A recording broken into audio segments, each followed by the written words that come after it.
Muhammad Thaqif Amin Muhammad Gaddafi pergi meninggalkan kita Rabu lalu. Namun reaksi mengenai kejadian yang menimpanya masih hangat dibincangkan terutama di media sosial. Ramai yang mempersoalkan tindakan pembantu warden Madrasah Tahfiz Al-Jauhar MTAJ memukul arwah sehingga mengalami kecederaan di kaki sehingga terpaksa dipotong sebelum keadaan kesihatannya semakin buruk. Tidak kurang juga yang memberi maklum balas mengenai aspek keselamatan, pengurusan serta prosedur operasi standard SOP Mahat Tahfiz yang diguna pakai di seluruh negara selain meminta ia dikaji semula demi kebaikan semua pihak. Cafe Ahad minggu ini mendapatkan sendiri penjelasan Presiden Gabungan Persatuan Institusi Tahfiz Al-Quran Kebangsaan PINTA Muhammad Zahid Mahmud Al-Hafiz bagi mengupas isu ini. Untuk pengambilan guru-guru, ustaz-ustaz tahfiz dan juga tenaga kerja sebagai warden dan sebagainya, dia mesti melalui satu pusat. Jadi guru-guru tahfiz ini sebelum dia mengajar di institusi pengajian ini, dia kena lalui di pusat ini seperti maktab perguruan. Kalau tahfiz ini dia ada dua, satu yang berdaftar dengan kerajaan ataupun berdaftar dengan jabatan masyarakat, bukan jabatan masyarakat, maaf, jabatan agama, dan juga ada yang tidak berdaftar, ya. Dan juga ada sekolah yang diwujudkan oleh jabatan. Dia ada banyak kategori lah. Dan sekolah yang berdaftar ini pihak jabatan sendiri pun tak sempat, tak mampu dan juga tak cukup masa menandangi masalah-masalah yang ada, apatah lagi menyusung SOP di sekolah-sekolah tahfiz ataupun madrasah-madrasah yang berdaftar dengan kerajaan. Apatah lagi yang tidak berdaftar. Kebanyakan di sekolah-sekolah tahfiz ini dia ada susun atur dia. Contohnya kalau kesalahan pertama memberi amaran, memberi nasihat. Kenapa buat macam ni? Tak sepatutnya buat. Kita belajar tahfiz, belajar agama. Itu peringkat awal. Kesalahan kali kedua buat, contohlah kita bagi contoh, dia keluar di waktu malam, pergi ke kedai dan sebagainya tanpa kebenaran sekolah, dia salah. Maka bila kita dapat tahu, kita panggil dia. Kalau yang kedua, kita akan panggil ibu bapa datang. Tindakan tu kita akan bagi tahulah.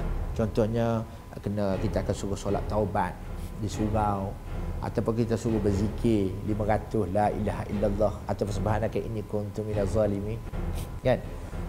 Apabila berlaku juga, maka baru kita mengambil tindakan yang atas sikit. Contohnya kita suruh dia ketuk ketapi ke, kan, 20, 50 macam tu. Tetapi bila sampai tahap tak boleh dia buat juga perang, maka kita bagi tahu dia, kalau buat juga kita dah bagi tahu ayah dia, kalau buat juga kes ini kena rotan berapa biji. Okey. Jadi rotan ini adalah peringkat yang terakhir sekali dalam SOP. Ada juga rotan ini perlu digunakan tetapi mengikut SOP dia lah. Contohnya kita bersalam dulu dengan pelajar tadi, bagi tahu dia apa yang betul, bagi tahu dia kesalahan yang dia buat dan berapa kena rotan. Dan kita ambil air sembahyang, dia pun ambil air sembahyang. Itu cara sunnah. Maka rotan pula di kaki dengan kadar slow dan sebagainya. Sebagaimana yang berlaku di Kota Tinggi pun dah ikut saluran. Kalau kita tengok dalam CCTV, dia orang bersalam, suruh rotan di kaki. Yang dia rotan tu 100 orang lebih. Tetapi yang berlaku tadi dia seorang. Jadi kalau kita tengok di situ mesti ada kes lain yang sebenarnya. Jadi apa yang kita tengok hari ini, netizen hari ini menumpukan seolahnya walaupun dia mengata di sekolah Kota Tinggi, seolahnya semua ustaz di institusi tahfiz ini buat benda yang sama. Mungkin emosi-emosi di luar sana, di luar daripada sekolah tadi, dia bawa masuk kepada pusat pengajian. Jadi kemungkinan pada masa itu berlakulah ustaz tadi merotan melebihi hak yang sepatutnya. Itu sebabnya perlu diwujudkan pusat kecemerlangan guru tahfiz yang belum wujud lagi di tanah air kita. Okey, segi kriteria ni nombor satu sekali, pemilihan yang kita nak ambil, dia mestilah hafiz. Nak mengajar tahfiz ni dia kena hafiz, nombor satu lah. Yang kedua, yang terbaiknya kalau ada syahadah. Syahadah ni dia baca Quran 30 juzuk satu hari daripada pagi sampai malam dengan 5 orang semak.